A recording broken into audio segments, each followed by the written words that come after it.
Hello, everyone, and welcome to today's Global Jamaica Diaspora Youth Council Global Call.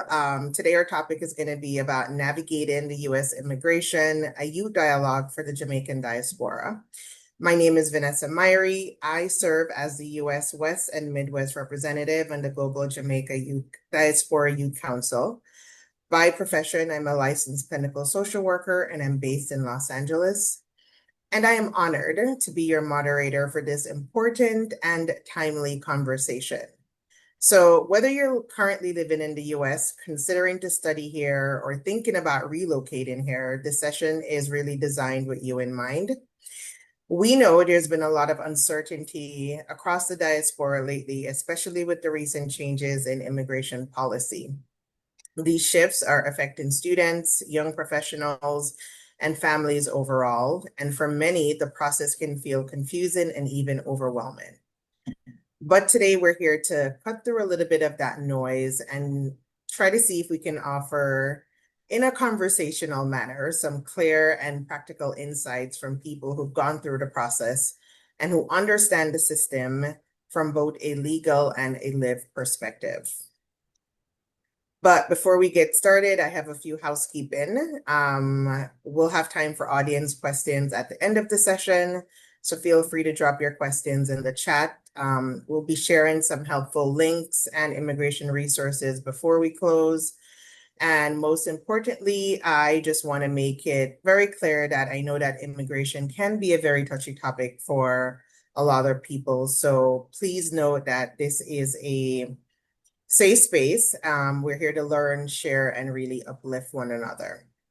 I think that we had introductions earlier on, but I think for the sake of the recording, we'll just briefly do it again. I want us to meet our incredible panelists, who I appreciate them for taking the time to join us today.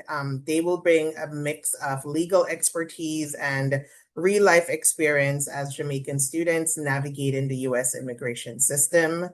So to kick us off, I'll ask each panelist to introduce themselves, just to share their name, how long they've been in the US, what school they attended, and their area of study. And I'll start with Renee. Hello, everyone. My name is Renee Miller, and I am the Global Jamaica Diaspora Youth Council rep for the Southern District, and I'm also the vice chair. I've been in the US a little bit over 20 years since I was a teenager. My profession, I am a corporate and immigration attorney. Thank you. Thanks, Renee. And we'll go over to Shaquille. Hello, everyone. My name is Shaquille Dias. I'm a fourth year PhD student at Johns Hopkins University in Baltimore, where I study biomedical engineering. Uh, yeah, so this is the start of my fourth year in the US now. I'm here on an F1 visa. Okay. And then we'll go over to Deshaun. Of course, thank you so much, Vanessa. So hey everyone, I'm Deshaun Cook. I'm a PhD there, which means I'm starting my second year in the US and in the PhD program. Yeah. All right. Thank you guys for sharing. It's great to have some personal context actually before we dive into this discussion. And I'll start with Deshaun. Deshaun, if you don't mind, could you tell us a bit about your F1 visa journey, what the application process was like, and did you experience any unexpected challenges or delays? All right, thanks a lot. I started my F1 process a little over a year ago. Um, the truth be told, I think the hardest part of that was actually the proof of funding to actually get my documents to go to the embassy. But I wouldn't say I necessarily had any unexpected challenges whatsoever with the entire process. So from getting my documents to go to the embassy to submit to the school, everything was honestly smooth sailing for me. And I know that you other persons usually have different challenges, and I think it depends on probably the consular officer that you have. and other factors, but as for me, I have not had any challenges per se or, unexpected hurdles along the way. You're muted, Vanessa. Thank you for sharing that, Deshaun. And Shaquille, just thinking back to when you first arrived, what surprised you the most about life as a student in the US? And was there anything that caught you off guard in terms of like campus culture? All right. So, reading back to then, I think the biggest shock, I think, was cost of living. I think there is this very rosy perception of America and everything is available and everything is accessible. And then I think especially going into a PhD program which pays much better than most. I think in terms of maintaining like, my usual way of moving about in terms of how much I eat out and stuff, I think that was one of the most obvious changes from week one. As well as the community. I think I didn't realize how easy it was to form a community within Jamaican spaces. I think especially as compared to here where there are a lot more communities I've realized, especially on the campus. So it kind of takes a while to get in stride and kind of find where you fit in. I think that was an adjustment for me. I think lucky enough in terms of my roommates at the time were a great bridge like into the community and meeting people outside the university space, but within the university space, it's definitely, I would say, a lot more diverse than back home, especially thinking about starting at UE as an undergrad versus here, yeah, as a doctoral student. Yeah. So in other words, if you like fish out of water. Very much so. Right, yeah. It took a while, I will say. I will give Hopkins and specifically my program a lot of credit, and I think they realize that 50% of my class are international students. So there are a lot of programs in place to like ensure that we interact with each other, at least start by trying to find a community within the space based on shared research interests and stuff like that. There was a required class every Monday, and it was to teach ethics, but the latter half of the class was just to socialize and see people and commune about your mutual struggles, being it an international student or just being as a fresh grad student.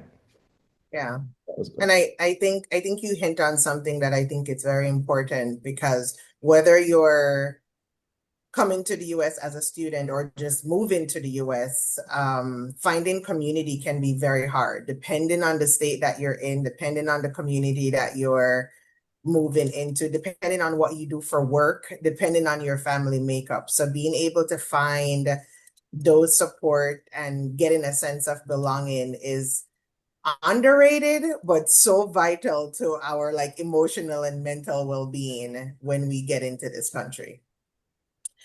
This question is for Renee. As students,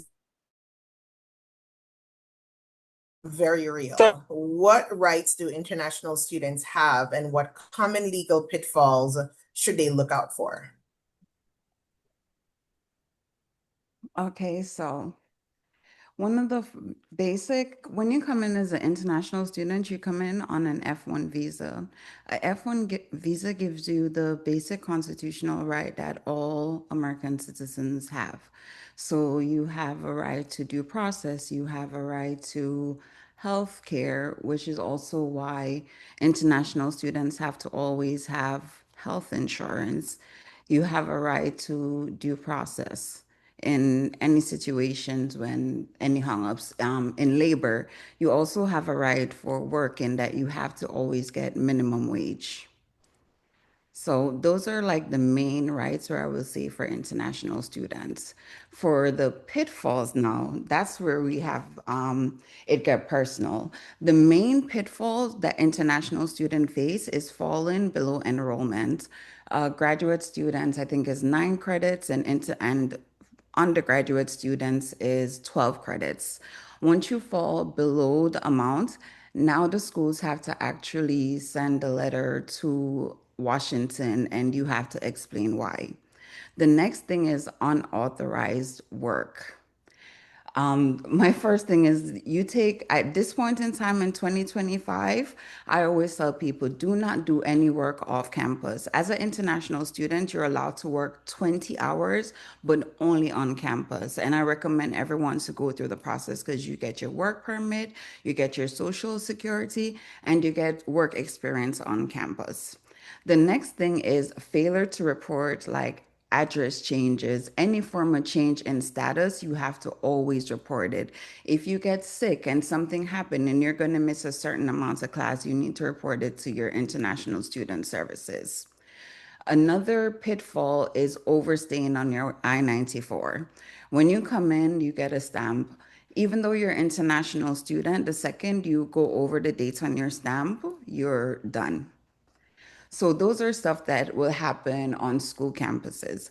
The other things that are the pitfalls that normally happen is criminal and legal issues.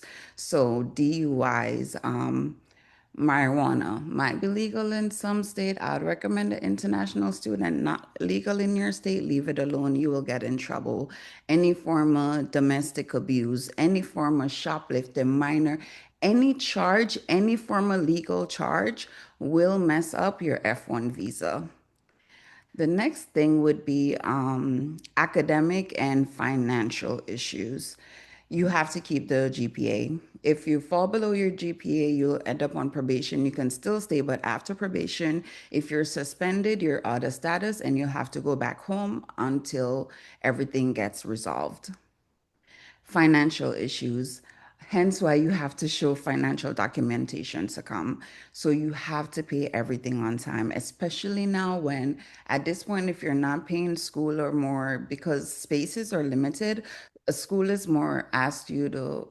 more put you out to take another student because space is limited because they can only do a certain amount of visas at this point.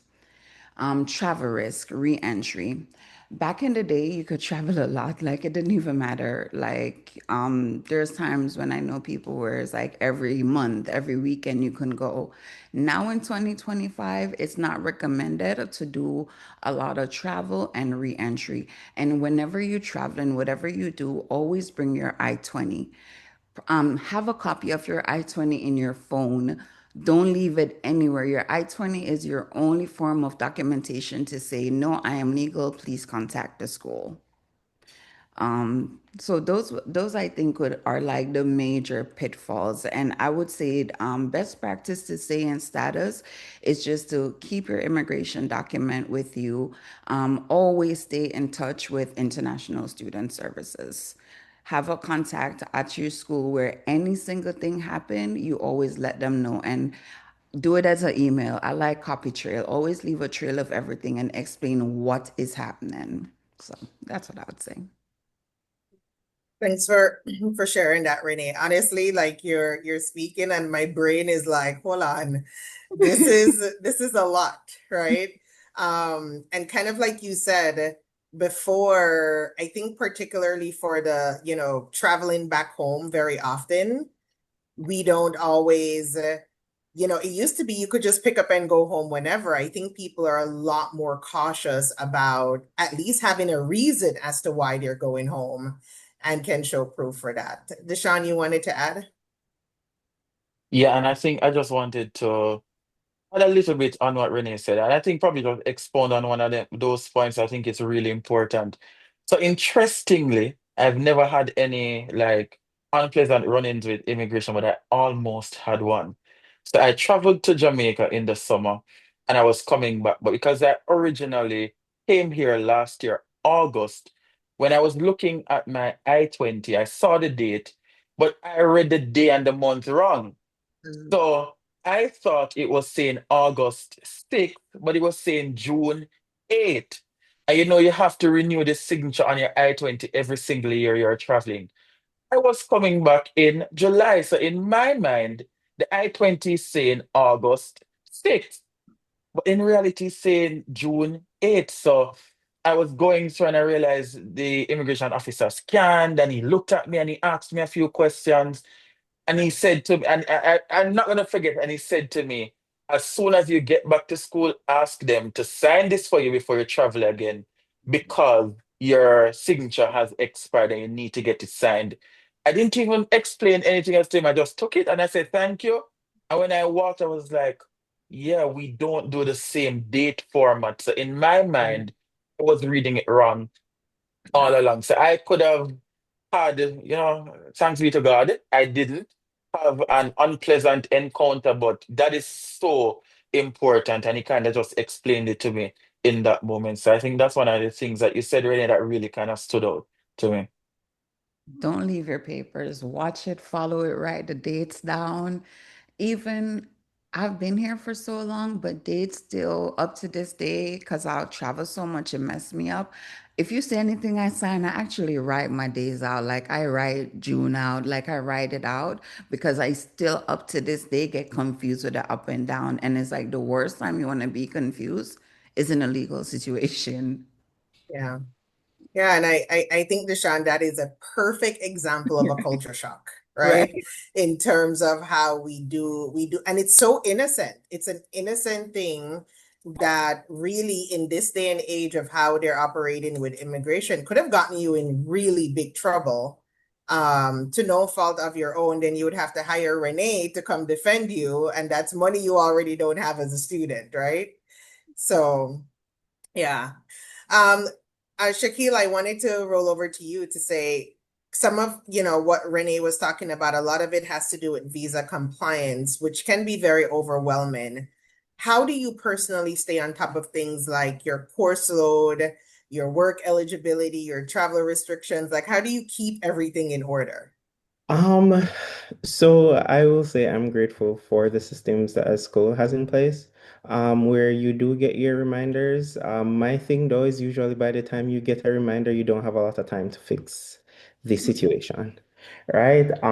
So it's usually a case where if I get the reminder, I know I have like a week to like stop everything I'm doing and get this thing sorted out right now, which probably isn't the best approach. For our program, at least in terms of requirements, in terms of credits, it's very hard to fall below because just as a student, international or not, you fill up the gap with research credits. So I never have to really think about like, oh, I need to register for classes or stuff like that. Like after you've done the requirements, it's already built in that you'll more or less automatically be signed up for the remaining credits to make you full time. You just have to go on the system and click, and it's done. What kind of threw me off, I think, at times is at the beginning, there are quite a few tax documents and HR related documents to ensure that you're in compliance with taxes and stuff like that. That I think people kind of gloss over, but it's very easy to make mistakes there until one, you're doing your taxes and you realize that okay, the amount I'm paying for tax is really off. Then you realize that somewhere in the system someone is not communicating or something, but they don't have you in as an international student and things like, and especially in this time where tax offices saying they don't have you in as an international student, like I'm calling international student office like, hey, what's happening here? Just to realize that, okay, it's two separate things as far as the government knows. I'm an international student in compliance. So some of those things can be difficult, and that may just be an institutional thing. Um, as it relates to reporting like address updates, I've moved, I think, 3 times since I've been here. The university does send out reminders like, okay, just confirm that your information here is accurate. And apparently other students will get reminders like this. It's just an additional burden as an international student to ensure that you're responding to all of these reminders to keep your information current. So I'll say, at least within my university infrastructure, it's just paying attention to all the emails, and so far it has pretty much worked in my favor. in terms of staying compliant for all the general things. As Renee said, in terms of always having your documents, I think it's something that I took for granted initially. No, I have like a wallet-sized version of my I-94 in case my phone dies. I'm like, I'm sorry. The worst thing you can do to me right now is send me to a Louisiana detention center and deprive me of food.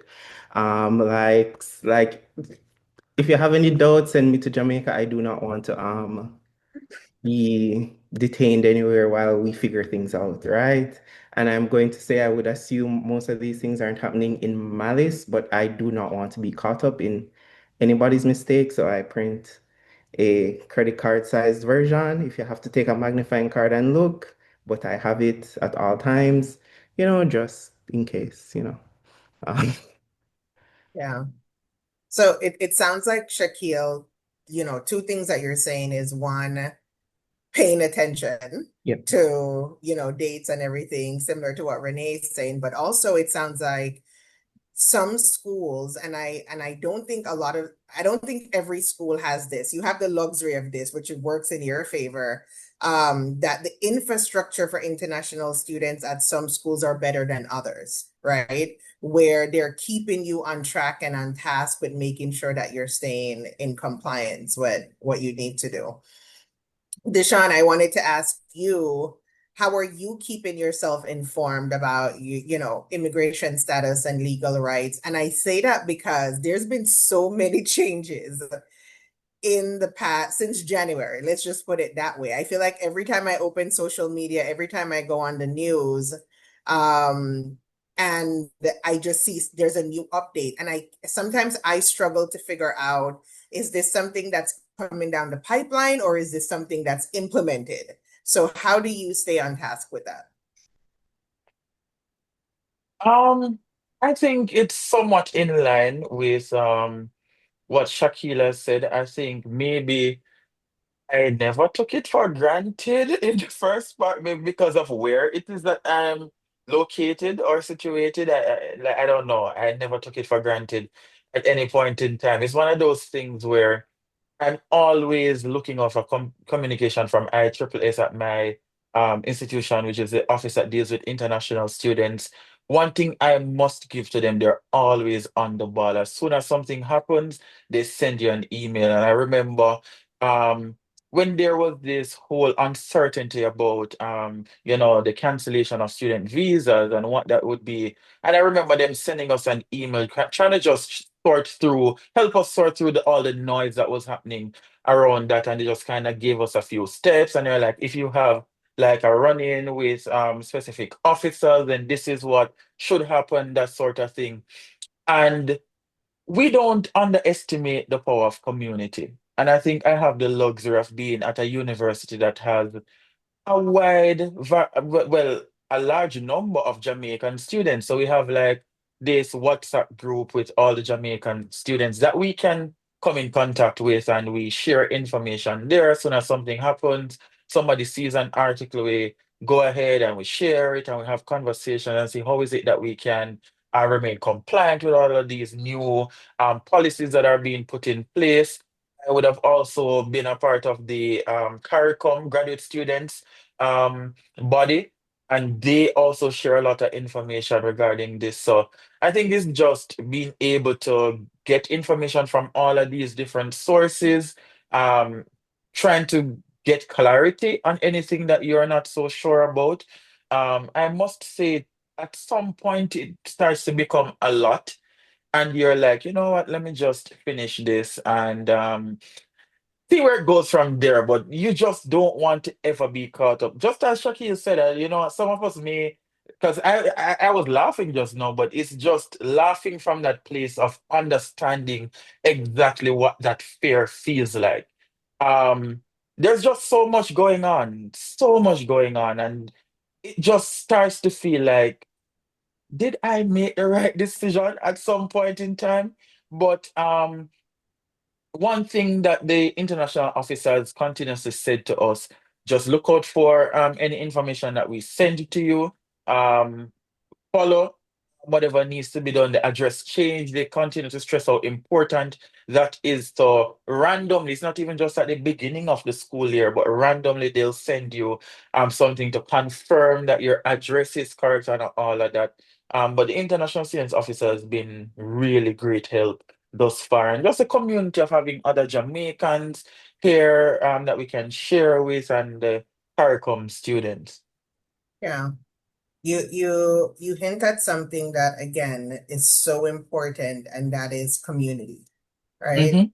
Mm-hmm. And staying close to those communities, because we don't function in a vacuum, and we need some of these communities to kind of like keep us informed about things that are happening, especially in this time, right? Renee, Absolutely. Renee, I wanted to roll over to you to say that, to ask that, like, we know the administration has taken like a tougher stance on immigration, and not just on students, but really across the board, right? Every day it's a different thing. From your perspective, how is this affecting international students right now, especially when it comes to visa approvals and renewals? Well, the biggest issue, oh, and to say what from Deshaun, I graduated from FIU. ISS is top notch, I must say. And I think it's because of the student body, it wasn't as diversified when I was there.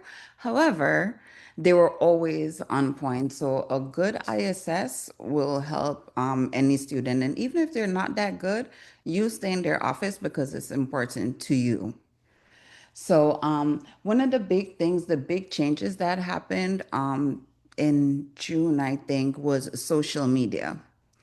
So now for all applications, renewals, social media handle has to be added. When social media handle is added, they're going through everything, and it's a lot of people applying. So you have to think that they're probably putting all of that through AI. So you might get knocked for something that is simple, but you get knocked through, but because of AI, it comes up as something. So I recommend now keep your social media clean. Don't put anything on it. Free speech, we say free speech, but in a situation like this where you need the visa, I would say no. And saving stuff in your phone, I would say no. The next big thing would be for interviews and processing time. The time has increased significantly. So first time you could get a student visa in Jamaica, application date in probably like 3 days. Now it actually take a month or two. And the same thing is happening for when you're reapplying the second time for your renewal. The durations now are very short. So back in the day you apply, you might go for a 2 year, they give you a 4 year because they know that you might attend other schooling. Now it's exact. If you're going for a graduate degree, the exact amount to date for the graduate degree. So the visa duration, and then the thing that will affect students the most is the fee increases. So to look at the social media and stuff like that, they're going to charge a fee. So they're gonna have so far I think the fee increase is probably at 250 and it's going up. It's not final as yet. Because something that Vanessa said, even as an attorney, every day we're getting emails from like the ALA, the immigration thing to check a new law come out today, a new thing to read today, new. So every day the law is changing. So we're not sure what the price is. The next big thing is probably going to be OPT, working OPT and CPT. Back in the day, when you finish your undergrad program, you can do it for a year. Graduate degree, you can work for 2 years. Now they're being very restrictive. And not only that, now they're getting to the point where you have to prove that the work that you're doing is close to or contributory to the degree that you received.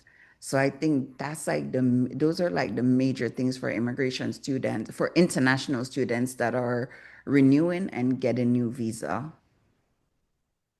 Yeah. Thank you for sharing that, Renee. And again, that's a lot of changes in a short period of time. Shakila, I wanted to ask you, have you personally felt any of these changes, or have you felt any added pressure in maintaining your F1 status because of these policy shifts? Added pressure, only to a certain extent. It's kind of just being on top of the registration thing. If the department slips, you can't slip. Like I almost slipped. In terms of, getting an email about like my fall semester. I'm like, did I register for fall? Did I register? Only to realize, oh, I had not registered for fall, and the registration closes like in a week. And if I'm not registered, I'm not compliant. Um, but additionally, it kind of just puts you at a place of unease. Like I'm always unsure of whether or not I'm in perfect compliance because you'll see new constantly like be reporting exactly where you are, and it's unclear which visa status this applies to, and it takes a while before there is clarity. Is this for everyone here on a visa? Is this for only B1 B2 people, F1 people, J1 people? So it becomes a bit more tedious to keep up with the stuff.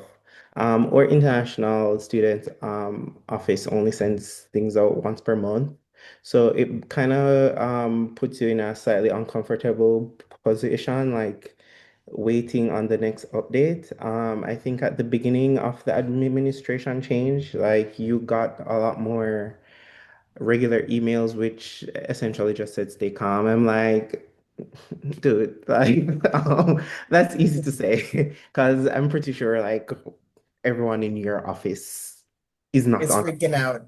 right? I'm sure you can empathize, but it's a certainly different lived experience. Not being certain, and especially as a scientist, I want to be certain, right? I want to have clear logical responses, a clear logical guide to, how I go about life. But I think there is just a greater air of stress than there actually is, as in terms of real changes in the requirements. It feels like after stepping back, it seems like not that much stuff, but with the rate at which things are changing, it's hard to feel that way in the moment. Yeah. Mm. Yeah, and I agree with you in the sense that change is expected, especially when you are studying and you're on a 3 4 year 5 year track of studying. But when so many changes happen all at once, it's very difficult to keep up with, and it's anxiety provoking in a sense. Deshaun, I wanted to ask you, a lot of times when students, international students from wherever they come from, when they enter the US and they come to school, similarly to what Renee said just now, they used to give visas and they'll probably give you 2 extra years because the truth is they want you to study more, they want you to pay more and study, but they're being very exact right now. How has these changes influenced how you're thinking about your future in the US? Whether it's like adjusting your status or staying long term, if that is something that you're thinking about. I mean, luckily, I would have gotten, well, lucky for me, I would have completed my process before they started giving the exact time. So I think right now I am on track for graduation in 2028, but my visa says like some years after that. But the truth is, I've always maintained that my motivation for pursuing the PhD was always to use the skill set and knowledge back home. I don't think that has changed, definitely, especially considering the times we're in. I don't think that has changed for me. And I still actually want to go back home after. Um, I complete my program, but we have this saying say, man a plan, God a wipe out, and I have no clue what the future holds. I'm not shutting any of the doors. I'm not, so if there's anything that I need to do that ensures that I'm still in compliance with my status, to ensure that I am still able to apply for those 2 years that I can to work here in the US if I ever decide to look into a change of status. I'm just ensuring that I'm walking on that chalk line. I don't have much of a choice. I am in a country that has different policies, laws in place. I don't have any thing to do other than to remain compliant, and that's exactly what I'm trying to do. So I'm not gonna say I am shutting this door and opening this one only. My plan has always been, even before all of this, my plan has always been to go back home, and the plan remains, full speed ahead. So I'm hopeful that things will work out how I want it to. Thank you for sharing that, Deshaun. Renee, I think that for a lot of international students who are in the country, you mentioned ISSS earlier, and that's they rely on these systems within their school to provide support and give them updates. But in terms of legal support, because this really makes a big difference, particularly during uncertain times, which we're in right now, what kinds of resources, whether it's legal or institutional, which we touched on earlier, should international students know about or turn to for help if needed? I think the main number one resource for international students would be their international student services offices. That's the main person. That's the one that signed the application for them to get into the country. The next option that they have for legal support is if the school has a law school, there's always student legal services at even if your specific school don't have a law school, your local law school in the area would have services. So, for example, my law school, every Saturday we used to have immigration clinic, so anyone can come in and come and talk. And now in South Florida, different cities also have immigration clinic where you can go in and speak to them. The next thing I would say would just be peer and community support, just people from your group. Still don't follow too much group activity group comments.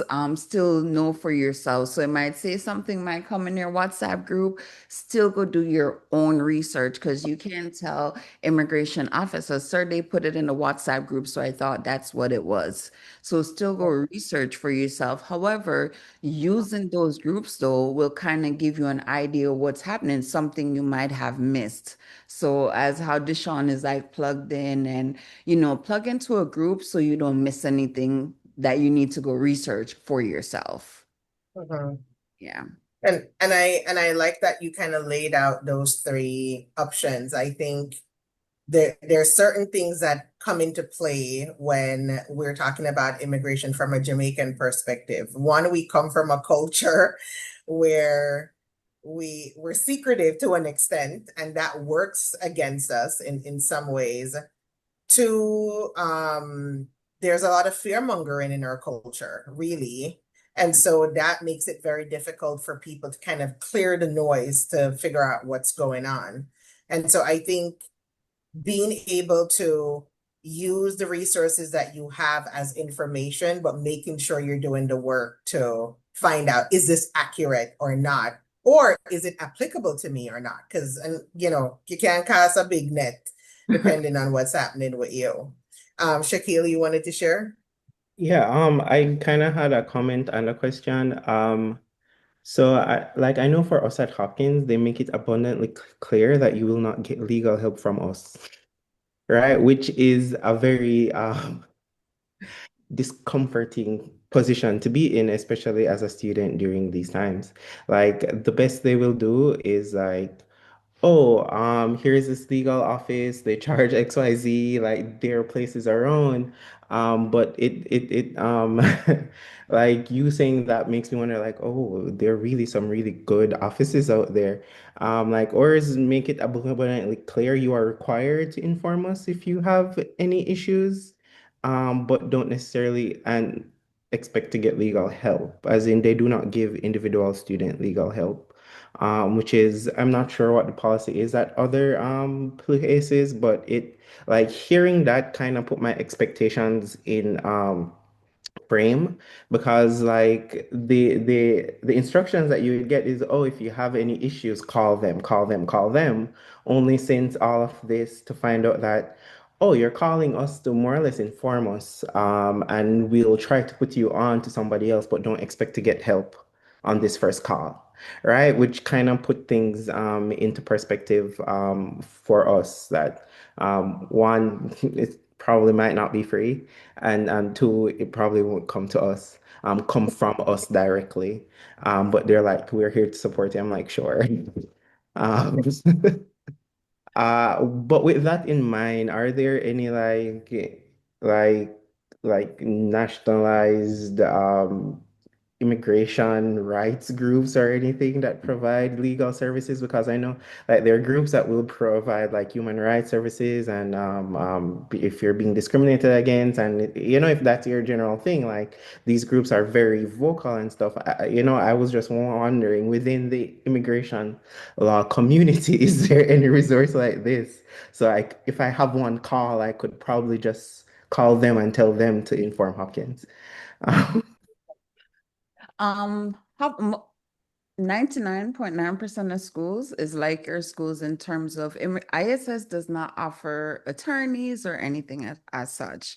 However, a lot of local law schools offer a lot of immigration clinics. So you're in John Hopkins don't have a law, but I know like Maryland have a law school. They have clinics. Most of them have some form of community clinic that you can go to. Where else have, and then the AILU, that's the American Immigration Society. If you go on them, I will drop the thing in there. If you go on it, they will offer you, you'll get a referral list for immigration attorneys that is certified by them. That's the best you have. But the reason why I hit those and not say call an immigration attorney, because that's going to cost money. So, best bet, community resources. Local law school always trying to give pro bono hours, and it's always by someone of the head of the clinic. And cities, definitely cities. Because, for example, the city that I live in, they do immigration clinics, citizenship stuff. So always check out cities, especially cities with a lot of migrants. They do a lot of stuff like that. But yeah, don't call ISS. If you're locked up, that's the last person you want to call. Yeah, no, that's not gonna help you.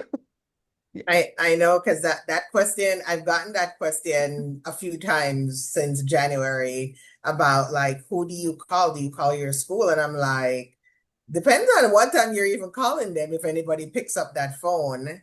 I forgot. Um, Sorry, but yeah. I perform the most important resource, your consul general, your ambassador office. Anything happen to immigrate, like you know how Shaquila's like, I want to go home. You make sure you have that DC number saved in your phone. Anything happen, you like call the ambassador. I'm a student. I want to go back home. That's who you should always have a contact with, the consul general or your ambassador. Asha will drop this information in the chat for everyone. So Deshaun, I wanted to ask you, given you're navigating this space and you have a lot of awareness and stuff like that in terms of what's going on, what's one piece of advice that you would give a student in Jamaica who is thinking about pursuing moving to the United States, or even a Jamaican overall wants to move to the United States, given the immigration climate that we are living in right now?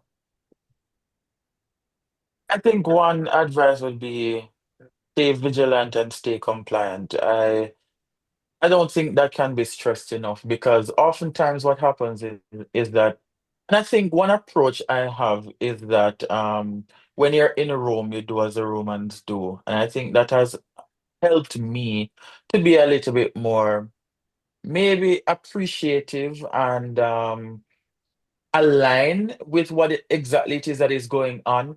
Because the truth is, it may feel different, but there are a lot of things that feels different. You're driving on a different side of the road, that feels different. But it's just having to understand that things will not always be the same as you're used to it being back home. One thing that keeps me going is just remembering my why. Why is it that I am here? It does become a little bit overwhelming at times, and when you hear this person saying something, somebody else saying something, all of these um news reports that a lot of them are clickbait. So it says one thing to drive fear, and then when you read it, it's like, oh, this is something that I've been doing. So I think just understanding that the climate is like this, and it's just something that you have to work with or decide to voluntarily go back home. But I just choose to remember my why. I am here because I want to pursue a PhD, because I didn't want a third degree from UWI more than I already have a bachelor's and a master's from UWI.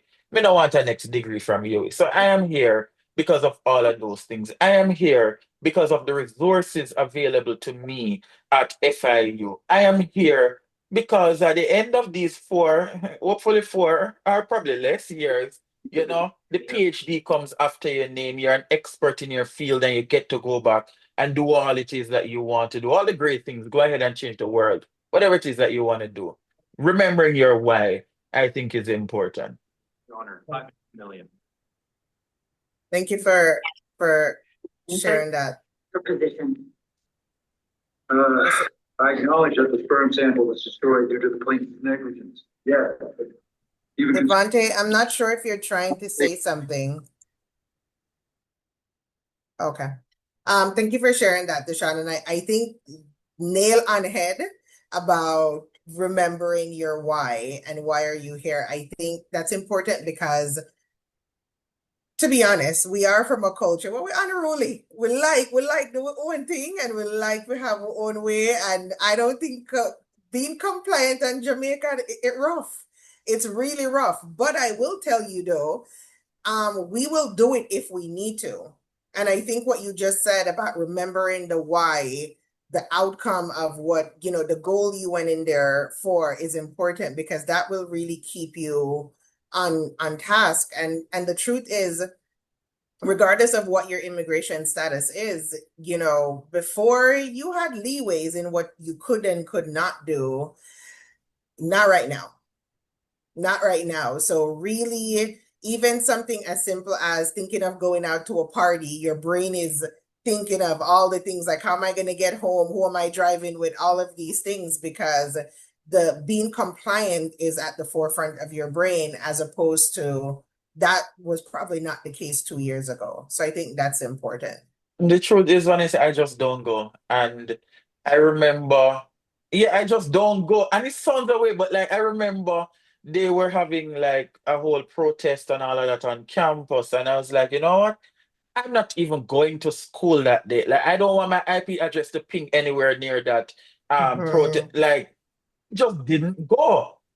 So I was even TAing a class, and they sent out like a whole lot of emails that, you could come and join the. I was like, I'm good on that. If you want to go, you go. But as for me and my house, I'm good on that. So I just don't go. And it sounds that way, but right now, as I said, community is important, and we come together as Jamaicans. And right now, every month, we all gather at one of our apartment complexes. We cook, we play music, we have a little vibe. That's enough. And then you go ahead, you do your school, and then the next month, that is my no party or nothing like that now. See me, I am good. So that's just been my approach, and it works. And I think that that's important, to find something that allows you to still be able to socialize, but may not be putting you at risk.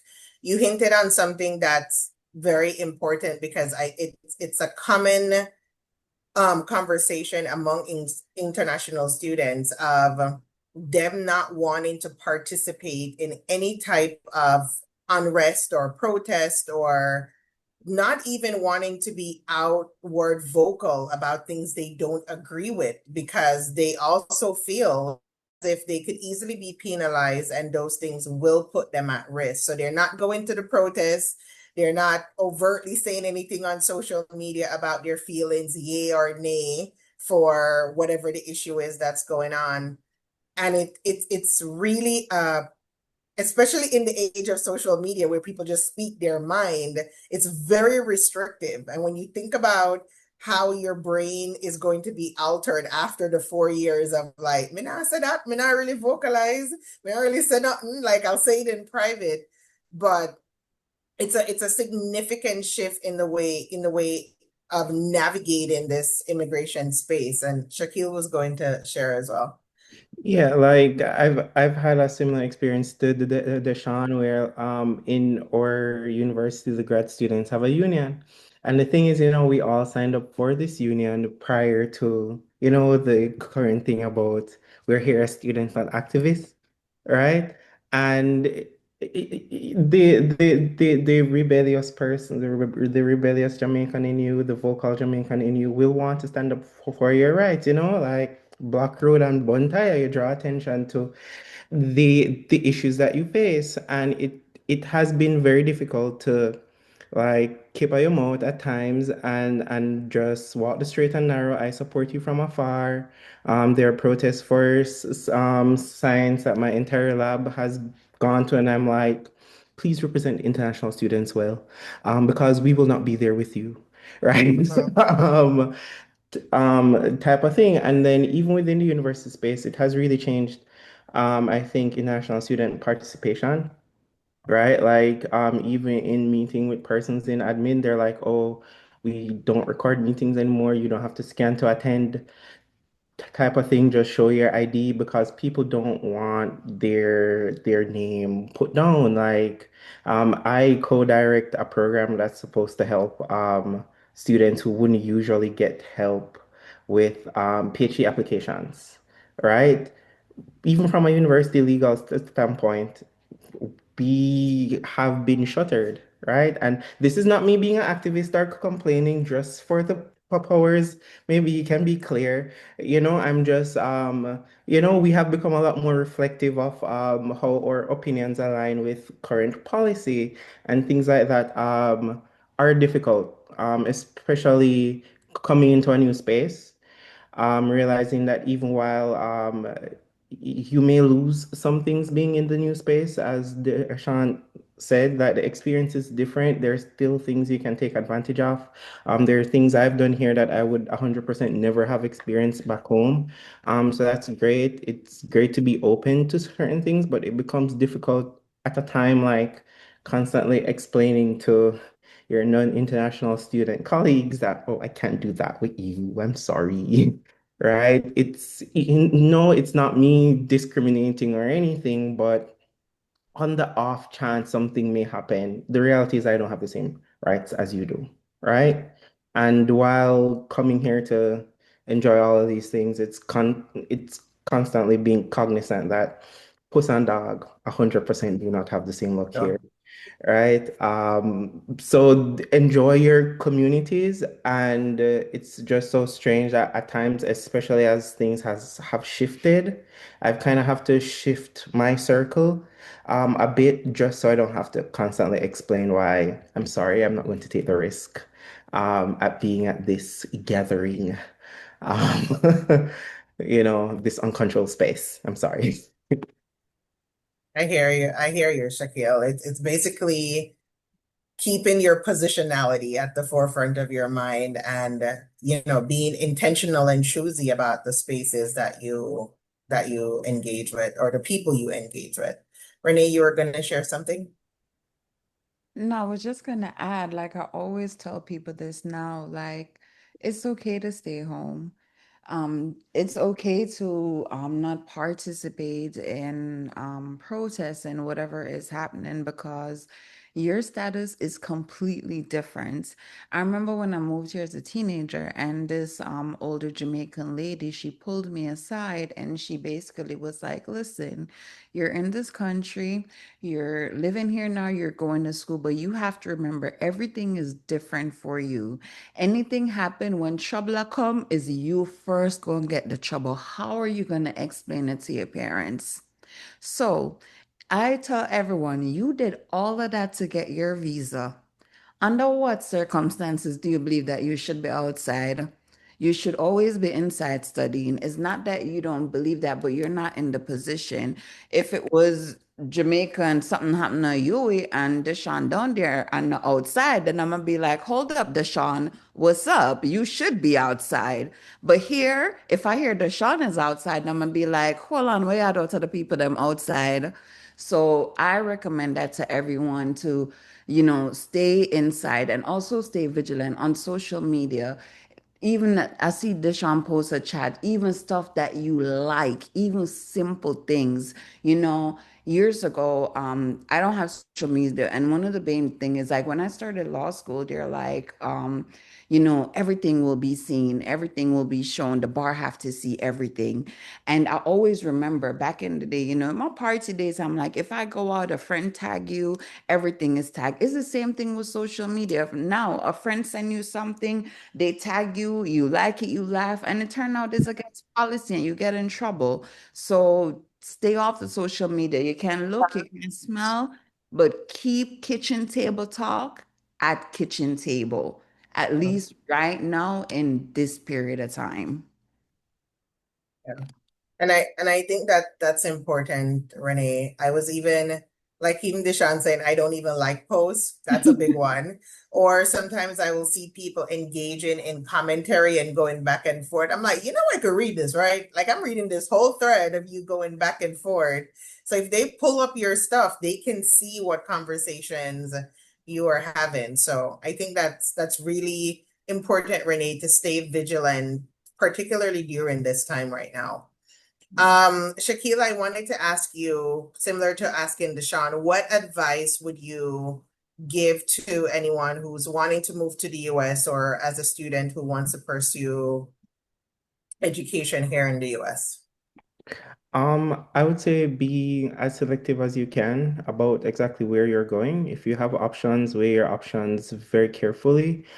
Keeping in mind community, as I've brought up before, I was generally a loner person back home, but it's so important, especially when being in a new space, having people around you who can empathize or, have similar experiences.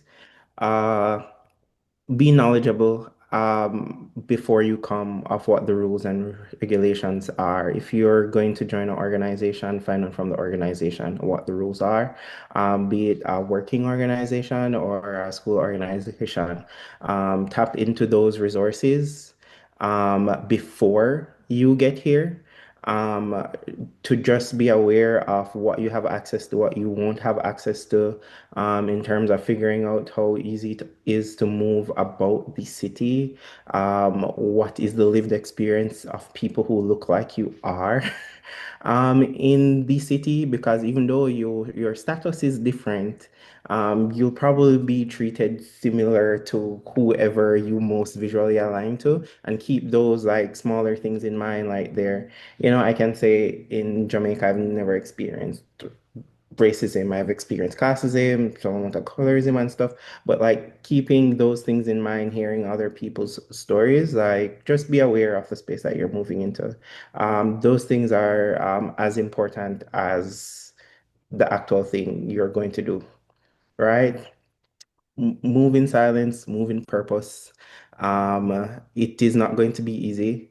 You don't need to publicize all your moves, right? Don't draw unnecessary attention to yourself. Keep in mind whatever goal you're moving here for. May it be a short-term work experience to learn a particular thing, may it be a school experience to um, learn a particular area of study, and also build networks. Come here in mind that within your professional space, it's okay to build networks, um, but you may not move within the networks as everyone else does. It's always important to have connections not only within your community, but advocates outside of your community as well. Yeah. Thank you for sharing that, Shaquille. You're speaking and something that you said about joining networks, but acknowledging that you may not be able to navigate the spaces the same way they have. I remember in grad school, I got an opportunity to go to Florida to go to do something. It was a conference. And I was like, well, I can't go. And having to like accept that reality that here I am a part of something, but you don't get to navigate the space as everyone else. And so radically accepting that you need that community, but that there's restrictions within some of those communities that you join. Renee, I wanted to, as we're wrapping up, wanted to kind of give the final question to you, that we know that not all Jamaicans in the United States are students. And even though our session today was more so focused on international students, some are here on work visas, others are green card holders or permanent residents, other Jamaicans are citizens. And then we even have some Jamaicans who are living without, status. Do you have any general advice or recommendation for those individuals as they navigate the U.S. immigration system today? My main advice for green card holders would be to watch your dates on your green card. In terms of the second you're available to swear in, because now as policies have changed, first time you have a green card, you're more solid, but now they're making it seem like a green card now is kind of like a B1 visa. So anything can happen. So I always say, keep your dates solid and make sure that once the time comes, you can transfer over to your citizenship as soon as possible. Green card holders, just not staying abroad too often. Long absences, that doesn't work. Let me see. Work visas, people on work visas that are here just to, it's the same thing like with F1 visas, the H1 visas. It's just always to watch your dates, make sure that you're always in compliance. If you're here illegally at this point, your only goal should be to be adjusting your status. And always keep all your documentation. Every single documentation you have, you keep it. You keep 2 copies of everything. You send something out, you keep one at home. You watch your dates, you write down. You have to stay on top of everything, especially in a time like this where things are getting lost in the process. If you can afford an attorney at this point, I always tell people get an immigration attorney because now when you go into different appointments or interviews, you can be held. So get an immigration attorney. And more importantly, stay out of trouble. Any form of legal trouble, stay out of trouble. No DUIs, no domestic, no theft, nothing. Stay out of trouble. Being out of status, you are illegal. But you can fight that. You can work with that. But if you're out of status illegal and you have an arrest record, that's more issues. So you're illegal, do what's right until you get into status. Um, so that's those are the advice I would give people right now to navigate the immigration landscape. Yeah. And I think you hit on a very important point, Renee, about if you know that you don't have legal status, it is imperative. And let me tell you, if I had a blowhorn, I would be harping on it. And I don't think that to the extent that Jamaicans realize that this is so important because it requires an analysis of your company, the company that you keep, parties you're going to, who you're hanging out with, which cars you're getting into. Even if you're simply asking someone for a ride, or if that person is in trouble with the law and you're associated with that. It is the work environments that you're working in, if they're much more like, there's so many things to consider when you don't have legal status, and so much that goes into that, the added pressure of saying, how am I going to protect myself? And it will require isolation. Going back to what Shaquille said, moving in silence and with purpose, that is really what you kind of have to adopt in order for self-preservation and to survive. I think Devante has his hands up with a question. Go ahead. Hi, and hi, Vanessa and team. Thank you so much for this session. It's been quite informative. I suppose I have one question with the intention to pursue sort of higher learning in the coming years.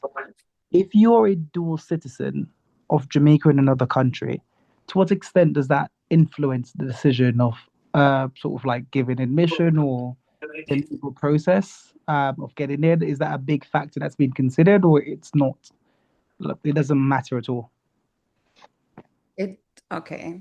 It depends on what country you're a dual citizen of. So If you're from the UK and you're Jamaican, I would do my visa through UK, which it would make it a little bit easier. So certain countries, it's easier to get a visa from. So you would choose that country to get the visa from, not Jamaica. Understood, and that's quite helpful. I suppose the reason why I asked that is I think there are certain privileges and scholarships that comes with applying as a Jamaican national. And so I think that's the route that I would pursue. And on that basis, how much of a influence does that have sort of for the process from a legal standpoint? It wouldn't have much of an influence. I think the main goal for student visas is the fact that you're not staying in the country after. So when you're going in for your visa, you're going to prove to them that I'm going to leave. So you're going in with a Jamaican citizenship and UK citizenship. The odds of you staying is more smaller. So they will find you less as a risk. So I can't tell you like, oh my God, it's sure that you're gonna get it if you go. However, what I can tell you is your risk is less compared to another person that is from only Jamaica or Nigeria or another country. So when you come from the major countries, it's just greater. Unless you're looking for scholarships. But even if you're looking for a scholarship, you would still go in. I would still apply through the UK version. I would still apply through the visa through the UK. Especially now when the visa times are slowed down. They're slowed down for countries like, Jamaica and stuff, but they're not slowed down for UK and France and stuff like that. Understood. Thank you. Thanks for that question, Devante. It's a really good question. All right. And so we will be wrapping up. So we'll open it up right now for additional questions. If anyone has any questions, feel free to either drop it in the chat or come off mute and you can share. Um,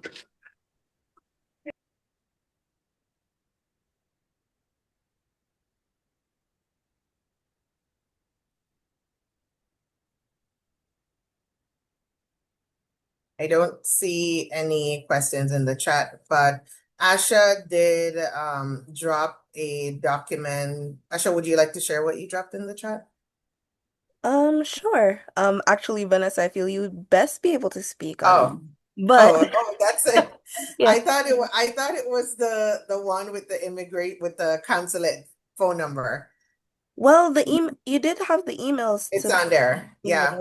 in the document. So in the chat, Asha dropped a document with immigration resources. This was a document that I created. Surely I was thinking about this document in December of last year.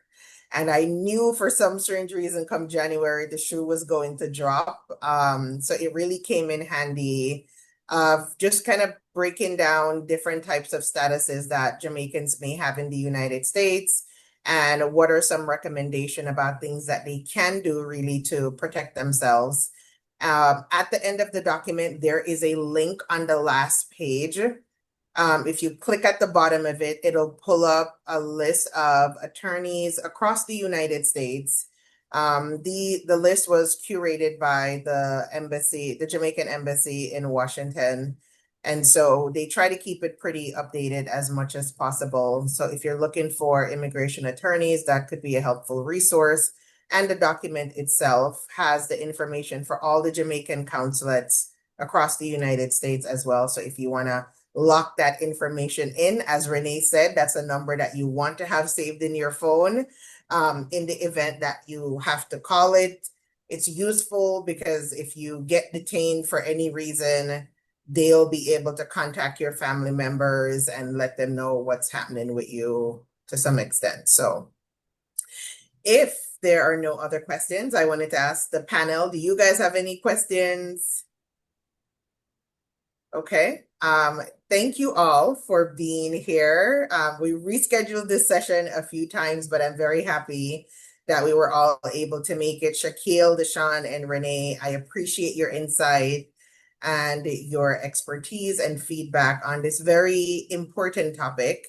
I'm very happy that it's being recorded so people can have access to the information that was shared. And for everyone who joined us today, thank you as well for taking the time to do so. You could be doing anything on a Sunday night, so we appreciate your time in joining us. All right, everyone, have a great rest of your Sunday evening and take care.